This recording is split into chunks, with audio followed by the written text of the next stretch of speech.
What's up, it's Nez, and welcome back to The Letter, everyone. Last episode, we finished up our blonde waifu Hana's story, and now we're playing as Zack in his chapter. We found Isabel last night cowering in fear, and after a bit of consoling, we took her in for the night. The first few notes, while muffled, are enough to wake me. In the end, it became one of those nights when sleep passes like a blink and is plagued with vague, fuzzy thoughts. I left a hand to rub away the drowsiness from my eyes, although it does little to relieve the gritty, burning sensation from my eyelids. Outside, the sun has yet to peek over the horizon, but night has already given way to the cool morning light, washing everything in subtle grey hues. At this hour, the entire city remains unstirring. Ordinarily, waking up before my own alarm means abusing the snooze button, twice or thrice just to catch those precious few extra minutes of sleep. But the persistent ringing makes it impossible now. Who could be calling us? Ash, is that you? This better be good. Groggily, I scramble for the bag sitting at the foot of my bed. The ringing still hasn't stopped even if I fish the phone out, and Ashton's name flashes brightly on the screen when I turn it on. Must be pretty urgent if he hasn't dropped the call yet. Took you long enough, Z-Man. Don't call me that. Ashton, it's 6 in the morning. The sun hasn't even risen. Hell, my brain ain't even awake yet. Stop calling me Z-Man. It's 20 past 6, Zack. You want to talk? Give me back my 5 extra minutes, Ash. I want my sleep. Did you wake up Isabel? Hey, don't make fun of me. I can be a more person too if I want to. What's this all really about? You don't usually make calls around this hour. Is the world ending today? Sorry about that. Becca rang me up a few minutes ago looking for Isabella. Said she didn't show up in her own apartment last night. We both tried calling, but her phone seems to be off. You're in luck, she's here. Do you have any idea where... I should have known you two would come looking for her first thing in the morning. Not a laughing matter, Zack. You can't really let your guard down with everything that's happened here recently. You've heard about the Cooper one from the news. Everyone in the precinct has been restless ever since the incident the other day.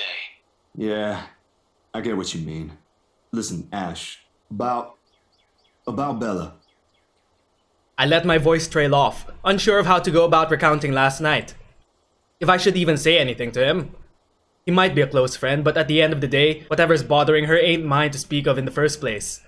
On the bed, Isabella remains as still as when I transferred her the night before.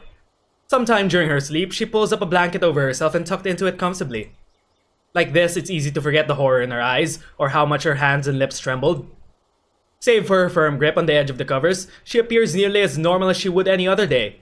Almost. I'm not really sure how to go about this while being... Zack, what about her? Something, the worry, the concern, must have surfaced in my own tone, because his own shifts then. Carefully, as if he's preparing for the worst. Look, you don't have to worry about her. She's with me right now. Since last night, in fact. Oh, why didn't you just say so earlier? She kinda knocked in the middle of the night. I couldn't possibly wake you two over that. And with how things are when she arrived, I thought it'd be best if I let her rest first. I just wasn't expecting people would be looking for her before the rooster even crows. You could have at least called her something. Becca's beside herself with worry when she found out. You know how much she frets about the smallest stuff. You made Mom worry, Isabella. I know. I'm sorry. That was a lapse on my part. And I just didn't think, okay, you know what? Rebecca's worries ain't completely baseless. Isabella hasn't been her usual self since the movie. Maybe even before that. I don't know if I should be opening my mouth about this, but Bella didn't outright say I shouldn't, so... So something's wrong then? Yes, of course something's wrong. I'm not quite sure, to be completely honest. I couldn't get the story out of her. Really? I thought you'd learned something from me by now. That's not it. Ash, when she appeared at my doorstep last night, she was shaking, and when I tried to ask her about it, she just panicked. Had this frightened look on her face. I'd be surprised if this was the first time I've seen it, but it ain't. Dude, the first time, she was screaming. First time? When was this? You weren't talking about the thing in the movie house, are you? Because that was just us fooling around. Granted, I think I went overboard with the joke, but... No, it happened the day after. When she invited us to lunch, you weren't there. I remember that lunch. We were walking one second, and then the next, she's crying out. Because we saw the fucking ghost in the mirror. I'll be straight with you. That scared me shitless. It bothered him, if the way he falls silent after his telling. But whatever his opinion is, stays absent from his voice when he speaks again. He's always been good with that, hiding what he thinks. Did she say anything else? Nothing. Won't tell me anything aside from a few vague words. I didn't want to push it. Where is she? Is she still sleeping? Right here with me, still sleeping. Should I wake her up or something? Let her know you guys are looking for her? No need. Let her rest. I'll drop by in a few. Today? Don't you have work at this time? I mean, I can drop her off home myself before meeting my client later. Who keeps talking? My schedule's flexible, Ash. Last time I checked, you're the one who didn't have that luxury. How on earth do you think I'm able to tag along when you need me? It's not completely out of the way. They live on the other side of the town from you, Ash. Your definition of out of the way is a little screwed up, you know. It's fine. I have some things I need to do anyway. I'll call you back. I've got to let Becca know that Scared Cat's fine. He drops the call before I can even get a word in, and for several minutes after, I find myself simply listening as the rest of Luxborn rouses. The increasing sound of passing traffic, the bustle of the nearby shops preparing for the day, and the growing clamor of the people while they go about their morning. Not the most soothing sounds to hear following a troubled night, but the routine puts me at an ease nevertheless. What's comforting, what's safe, what I'm used to. Nearby, Isabella shifts but doesn't wake, blissfully unaware as the city slowly stirs itself back to life. Was her night as restless as the one I had? Were her dreams as lucid? In hushed moments like this, I envy her. Unreasonable, probably a little unfair to say such in light of last night. If only forgetting is as easy as breathing. A small yawn escapes me when I rise from the couch to stretch. Luckily, the short conversation with Ash has effectively driven away any will to go back to bed. I still have the day to get through despite the proverbial ghosts hanging around. Yeah, proverbial ghosts, that's what they are. The orange bottle sitting at the edge of my table is reassuring against my palm the instant I pick it up. The sterile odor of capsules equally so. Yet the weight they carry is something I've never gotten used to. Years ago, I'd spend minutes, heck even hours staring at a single pill prior to taking one in. Now it's just routine, a way to stave off the unwanted nightly visits. Although I don't think Dr. Navarro will be quite pleased if he ever finds out I'm relying on them again. I do owe him a visit regardless, especially after missing our appointments on purpose and ignoring his calls for weeks. Another sigh comes out, tired and weary, and then I pop the tablet into my mouth. Zach? What time is it? Too fucking early. The bottle in my hand hits the table with more force than necessary. As much as I trust my friends, there are some things I'd rather keep to myself. Morning, Bella. Did you sleep well? She answers the question with a long drawn-out yawn, one reminiscent of a child. A chuckle manages to come out of my mouth at sight. In this manner, it's easy to mistake her for someone too young for responsibilities. Inexperienced and immature even. Easy to forget she was thrust into the role of an adult earlier than her own dreams can afford, to overlook how surprisingly observant she can be at times. Maybe not on the same level Ash exercises for its investigations or Rebecca needs for her own work, but it's certainly enough to deftly put what she sees around her on canvas. And if the way her eyes flickers on the table in my hand says something, it is that I won't be able to avoid the questions this time. Only a little. I don't remember how I ended up on the bed, though. My doing. You didn't look very comfortable sleeping on the couch, all hunched up like that. It would have been enough for something temporary. Sorry I stole your bed. Hey, it doesn't matter. Besides, what kind of gentleman would I be if I leave a lady sleeping in such uncomfortable conditions? Not in this house. My nana would give me a tough scolding if I ever did that, I'm telling you. Luke would have thrown you out. Thanks a lot, Zach. I know I barged in at a very inconvenient time last night. I wasn't really thinking when I did, and... Hey, it's cool, Bella. I ain't mad at you. That's what friends do. You guys are welcome here anytime. Except the ghost. The ghost isn't our friend. Although Ashton abuses the anytime part a lot, I don't really mind. We might have less wiggle room if all four of us are present, considering the size of this place. But as long as no one makes anything explode, it's totally fine. Fine or not, I still owe you one for last night's trouble, especially since you don't seem to be... A concerned expression passes over her features as she spares another cursory glance over the table, back to the bottle holding every small piece of what keeps the bad memories at bay. The blood blooming over Pa's heart, the horrified look on Ma's face as he watches him fall lifeless to the ground, and every ounce of spite seeping from the stranger's smile. His parents were killed! Oh no, Zach, no! You don't belong here. You monkeys don't belong here. It never stops, doesn't it? Well, you don't seem to be feeling well. Let me know, okay? I'll make it up to you somehow. She makes a slight gesture with her head towards the bottle, asking a question without really asking. Subtlety has never been one of her greatest assets, but right now, even Ash would have been a little amazed, if not a loss for words at that. She has left it up to me whether I'll give her the response she wants to hear or not. Should we tell her, or should we play it off? A little clever coming from her if anyone would ask me. Let's tell her the truth. She's our friend, we have to connect with her somehow. But it's never easy, ain't it? Talking about my own problems, that is. It'll never be, not by a long shot. Not when I've let it stay this way for so long. I realized that long ago, when the wounds are still fresh and the dreams are a nightly occurrence, you can't force yourself to get better or move on to better things. It is what's normal now and I can only cope. The question in her eyes may be unwarranted, born simply out of curiosity and sincere concern for a friend. I don't owe her an explanation, in fact. But of all of the people I keep close in my life, she's probably one of the very few who perhaps I can trust with this. Maybe she won't understand entirely. I can never hope she will. No, never to the full extent. That alone is expecting too much of her, and giving too much of what I can. However, for all her shortcomings, I know she'll hear me out. And that is all I can ask of her. My bad. I was kinda hoping you wouldn't have seen me with these. The pills rattle lightly against the container when I gently set it back to its usual place. Always a small area closest to my laptop, near the right hand. Within reach whenever, and a quiet reminder of what I shouldn't miss every day. What? Oh, is it bad? I was just thinking that maybe it's a cold like Becca's. Do you need me to get anything from the store? Soup or something? There's one nearby, right? Yeah, you're denser than we thought. I can run real quick and... No, nothing of that sort. I'm perfectly healthy right now. It's really difficult to say, but can you promise me you'll listen at least? Why yes, Zach, Dr. Nez is here to listen to all your problems. Tell us about your childhood. What is this about, Zach?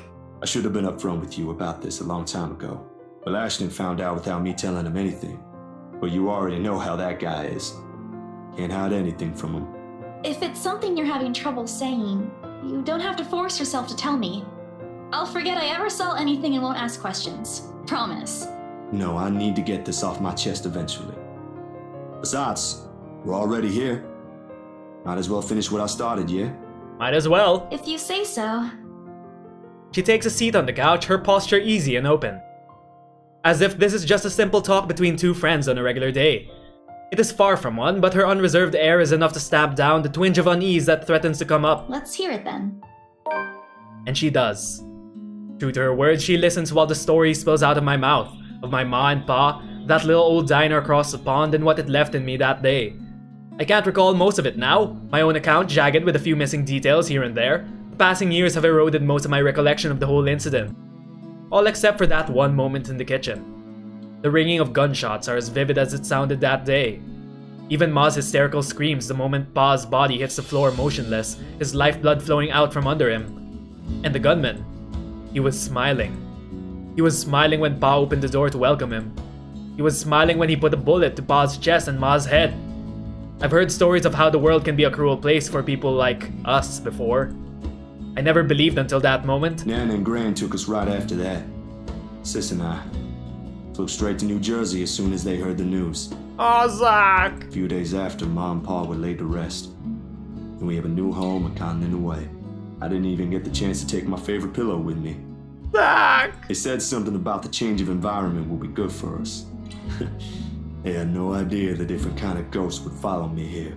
Although we have another ghost to deal with though, but keep going. I expected questions, mostly those brimming with childlike curiosity, and maybe some that are a little too hard to answer. But to her credit, she just sat there, lent her ears and looked at me with no expectations or unnecessary judgment in her eyes. She appears wiser and older like us, easier to see the breadwinner in her. Her younger siblings are lucky to have her. When I'm done, after everything's been said, she wraps her arms around me. A bit awkward considering the gap in our heights, but it gets her sentiment across. But it's difficult to answer this in kind, even if I am supposed to reciprocate the gesture given my earlier apprehension. She pulls away shortly with a smile on her face. Not the reaction I braced myself for, but it is obviously better than what I imagined. Are you not gonna say anything? Am I supposed to say anything after? Like, apologize or something? I don't think that's very appropriate, but if you want to hear one, I can think of something real quick. Not really. Other people have something to say after usually. And they're not necessarily nice either. Oh, okay then. I won't. I can't think of something anyway. Sorry, I'm not very good with this. Sometimes it's good to be dense. Who else knows, by the way? My older sister, grandparents, and just Ash and you for now.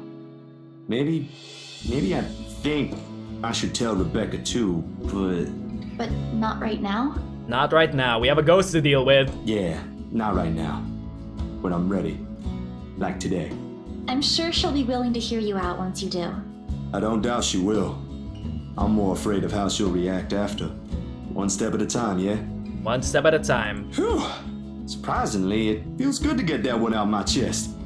I was a little afraid you'd be angrier. I didn't tell you earlier than today. We're up early in the morning. Can we go get breakfast? I feel like it's a good time to get breakfast between two friends. I'm not angry. I'm just surprised. You didn't look like it. I wouldn't have suspected. I suppose that's how it often is, isn't it? We all have our... what's the word Becca uses? Inner demons? But this is something personal to you. I understand why you'd rather have a few people know. That too. Well, these past few weeks haven't been easy for you. I didn't want to add that. Not after last night. You even remember what happened last night? Something passes in her face, brief, fleeting, and disappears right before I can recognize what it is. You okay? Yep, no worries. I'll be fine. Look, about last night... Never Bella? mind. This isn't a good time. Bella, it's a perfect time. But don't lose sleep over this, alright? What's important is you got what you want to say out. And if you need me, I'll be here. I should be relieved. Her words are more reassuring to my ears. There should be comfort in hearing those alone, in knowing I have another person to rely on if things ever go bad. But somehow, I find myself worrying more for her instead. I'll make another attempt to get the story out of her if I can. But this is a dance I know all too well, and with her, I doubt forcing her to say something would yield any results. As much as I want to imitate Ash, there's only so much I can ask that won't result in something a little over disastrous. At best, she'll stop talking to me until a week passes. At worst, I'd rather not risk it. I've never seen her angry. Outright annoyed, maybe, and often directed at Ash, but never furious. What did they say again about happiest people when angered? Besides, it'd be unfair to her after a little chat. So, food then? Just the thing on my mind. Zach, we think alike. She seems relieved at the brisk change of subject, and as if it has been simply waiting for his cue all this time, her stomach rumbles at the mention of food. A true Filipina. Rather loudly, as a matter of fact. Alrighty, Missy. We're going to get some chow now. Better be quick, though. Can't have your stomach starting a revolution on us here. Don't make fun of me! I'm not that hungry! Maybe a little. I didn't think I'd end up skipping dinner last night. And now we have one starved stomach protesting. Sorry, it'll be nothing fancy, since I'm a little low on stocks. I should probably drop by the grocery store after the meeting this afternoon. I can make a quick run for you if you want. Are you sure you'll be fine alone, Bella? Nah, I've got enough to put together something nice here. Maybe. I could always improvise if we're missing an ingredient or two. It ain't like we're going for a Michelin 3-star status here. Also, didn't I say you're a guest? Is this a Filipino thing? Or just Rebecca rubbing off on you? Just Becca rubbing off on us. The soft laughter that comes from her doesn't quite reach her eyes. Neither. The answer is neither. Because if she stays idle, she'll remember. On second thought, I might need a little help slicing up the potatoes while I prep the ham. You up for that? What? Do you think instant noodles are all I'm about? Yes. I'll have you know, I can cook a mean paella with my eyes closed. All my siblings love it. Sure you can. Come on. I think I know what we'll do with those spare ingredients. What will we make? Despite the massive effort to keep the mood light with small chatter, cooking ends up being a mostly quiet affair. Between us, the consistent clapping of the knife against the board, and the muffled noise from the television I left running, words have become surprisingly difficult to string together. Not entirely unusual, we've had moments like this before, but definitely unnerving with how things are now. I really wish someone else will come knocking at the door. Not the ghost, please. As pleasant as this is, breaking the ice or keeping a conversation going has never been my forte. That has always been Isabella's or Rebecca's department. Sometimes Ash's, although most coming from him border on awkward or embarrassing. Speaking of the guy, he never did call back, and I'm willing to bet my entire yearly salary that he fell right back to sleep after that call. What the fuck? Sorry, Hello? Bella. Could you... Yeah, I Please don't be the ghost. The potatoes Ash? are almost ready, by the way. Ash? I Becca? turned down the heat just in case. Hold on, I'll be right there. Sheesh, wait up. If you keep rapping at the door like that, you'll break it down. Please don't let it be the ghost. Ash. Oh, good. You're awake. Oh god, Ash is here. Ash has already welcomed himself in when I take my eyes away from the oven. He's never been really keen with the notion of courtesies after he's warmed up to you, this guy. Although 13 of my locks he broke can attest to that. He's a good fellow though. Maybe a tad bit standoffish at first glance, but he's trustworthy. Don't you have work today? I could ask the same of you. Hey, Z-Man. Don't call me that. You're late. Something came up? You need to drop the Z-Man. It's getting old. Sorry, I got caught up with something at the precinct on the way here. Had to attend to that first before things got out of hand. I'ma just remind everyone how much of an edgelord Ash is. Let's see. Fingerless gloves, anime hairstyle, cross necklace, unbuttoned shirt, fur-lined coat, and handcuffs or what I assume to be an edgy wallet attached to some chain on his belt. Right, what an edgelord. I'd tell you about it, but you know how it can be with those kinds of things. Later, maybe. And you're here because... What? I'm not allowed to say hello? I doubt you're here because of that. And you're not answering my question. Ah, my bad. Forgot to mention that. He called earlier looking for you. Rebecca's worried because you didn't come home last night. You could have called my cell instead. You weren't picking up. Anyway, I'd really hate to cut this little get-together short, but I need to be somewhere else. Come on, Isabella, let's get you home. I'll drop you off on the way. But we're still cooking, why don't you join us? Wait, we're going now? He lightly claps a hand on her arm and begins ushering her out of the apartment, throwing a casual wave at me as they pass. Isabella, on the other hand, doesn't appear too fond of the idea. And sure enough, before they can even cross the threshold, she puts a firm foot down. The force alone is enough to halt them both and catch the taller man off guard. It would have made a funny picture. The way Ash almost crashes into her and Isabella giving him an indulgent pout over her shoulder. Surprise and confusion are in his face all at once, two things that rarely ever grace it if he can help it. A rare moment even for our small group. If only I have my camera with me. Dang, it's right there on the fucking table. What is it? Zach cooked something. If it's just food, I'll get you something on the way back. But the food! It's Zach's cooking. Real delicious food that actually tastes like food. Thank you for the compliment. At least stay and have a bite, please. Zach, help me here. These two. Whenever they're in the same room, sometimes it feels like herding a group of unruly kids instead of talking to two mature adults. One moment they're engaged in pleasant chit-chat and the next they're bickering over a minor issue. Frankly, if I didn't know any better and I have an overactive imagination, I'd say there's something going on. Never mind how utterly impossible that idea is. Or it might just be me reading too much into things like always. You never know, Zach, maybe the writers just wrote a love triangle into this game. You never know. I can already hear Ash's laughter if I so much as suggest I cooked up a feast. I know you're busy, let the girl eat. I don't know about you two, but I think you guys should really stay. I've already made enough food for all of us, and it'd be a waste. Why, I cooked up that special honey glazed ham you two keep on yapping about. Got some scalloped potatoes with onions and cheddar to go with it too. The oven timer dings. I shoot the two of them an apologetic look before sauntering over the kitchen, mittens in hand. The sweet smell of the glaze and salty tang of melted cheese waft through the air as soon as I open the door and take out the two trays inside. The scent immediately fills the room, and even with the door and windows open, the mouth-watering aroma lingers.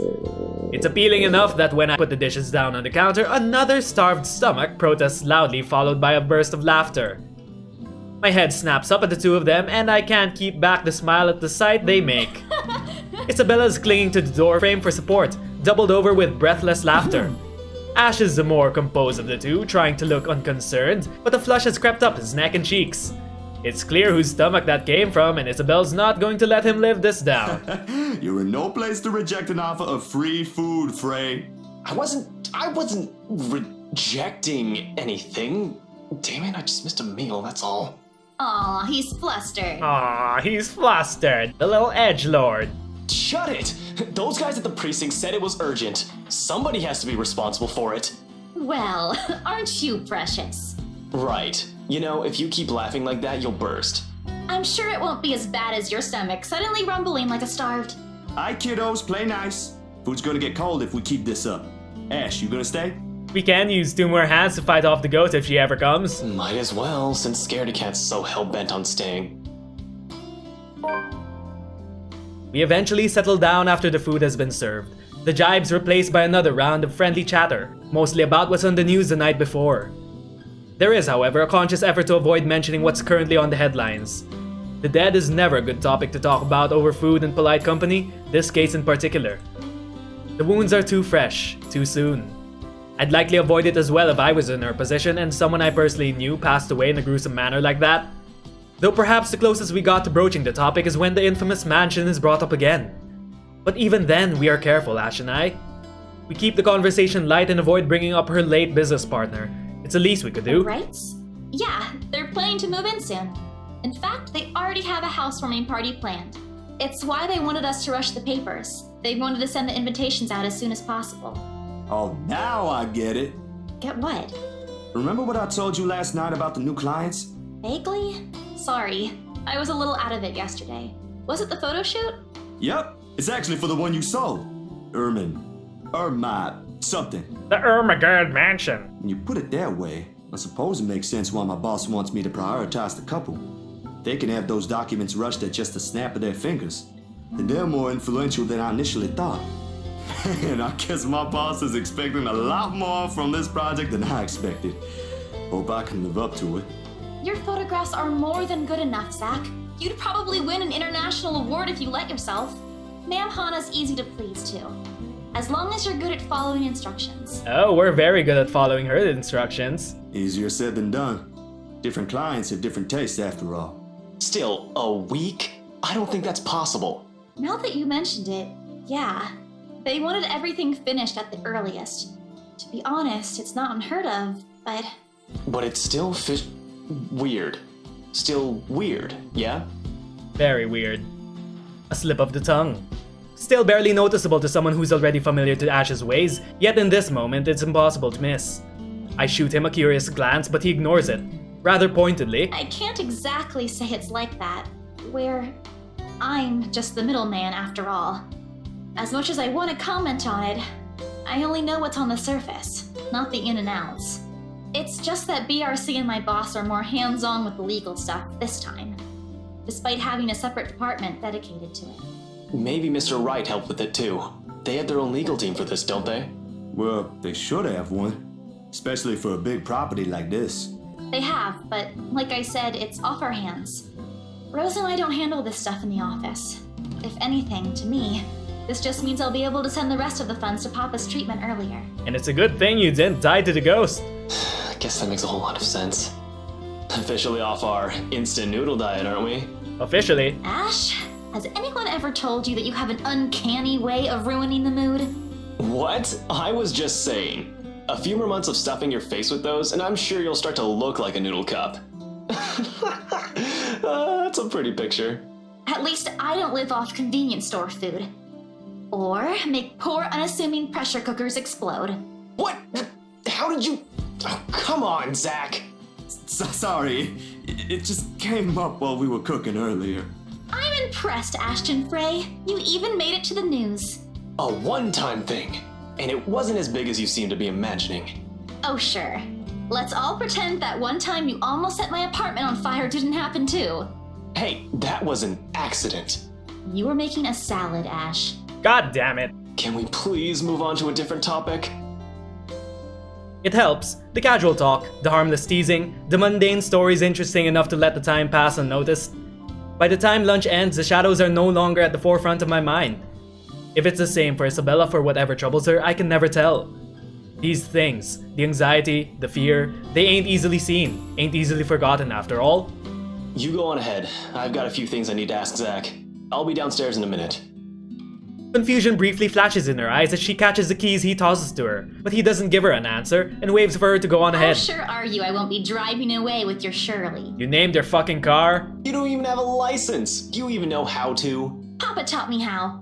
I'm probably a better driver than you. See you later, Zach. Thanks for the food. Always has to have the last word, don't you? You're welcome. I'll send you the recipe for the potatoes tonight. A grin is back on her face when she leaves and closes the door behind her. For a little while after we're left alone, Ash goes wholly quiet, listening, waiting for her remaining footsteps in the hall to fade. The earlier amusement is gone from his face, replaced by what I can only describe as trepidation. I know that look all too well. When he's like this, he's expecting shit about to go down at some point soon. That wasn't very nice, Ash. What was that with Isabella earlier? You're usually subtler with your questions. They hired you. Hired me who? Don't change the subject yet. What's really going on here? The Wrights. Luke and Hannah Wright. You said your next gig is with them. Why? Why are you investigating them, Ash? Is that what this is all about? Just be careful around them. You have no idea what you're dealing with when it comes to that couple. I'd rather you stay as far away from them as possible, but you're already here. Isabella's their real estate agent. Seriously, of all the people in Luxburn. Okay. I guess I'll just have to take your word for it. He nods, claps a comforting hand on my back, and turns to leave without another word. He's never been good with those. More often, he fumbles with what he wants to say, but his actions alone are enough to tell me how grateful he is for the trust. He reaches for the knob as soon as he gets to the door, but doesn't turn it. Instead, he looks back and gestures with his head towards the table. I don't need to follow his line of sight to know what he's going to ask about. He's likely taken notice of it the moment he entered the room. You back on those? I haven't seen you taking them in a year. Yeah, I kinda had to. It got worse after the film fest. The dreams, that is. I don't think I'll be doing that again anytime soon. Heard about that. Don't drop it though. You don't want Becca scolding you. She actually enjoyed the movie you made, and she's hard to please. Consider that a small victory. You don't have to tell me. She already did. Rebecca and Bella both gave me an earful after I said the opposite. Promised them I wouldn't, but you can never tell.